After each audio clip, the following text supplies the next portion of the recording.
யாருக்கிட்ட என்ன பண்ணக்கூடாது? யாருக்கு கூடாது? ஜெபிக்க கூடாது. ஜெபிச்சா எங்க போடுவேன்?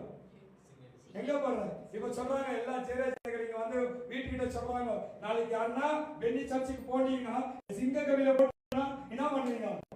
அத்தனை நாளே சிங்க கவியில அதை விட்டு போட்டுச்சாப்பா அம்மா அம்மா வருவாங்க. ஆமா கரெக்டா நடக்கலாமா? ஹalleluya ஹalleluya ஹalleluya. சில ஊழியக்காரர் சொல்லிருக்காங்க போகக்கூடாதுன்னா சில பேர் இன்னைக்கு வரல. பாத்தீங்கன்னா அதுதான் நம்முடைய விசுவாசம். அப்படின்னா ராஜாக்கள் மேல மனுஷர்கள் மேல அப்பனா உங்களுக்கு எது மேல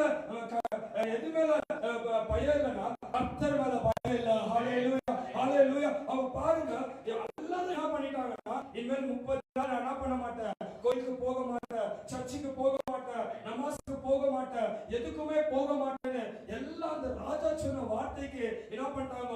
பயந்துட்டாங்க. ஆனா தானியேல் மட்டும் என்ன பண்ணாங்கன்னா யார் என்ன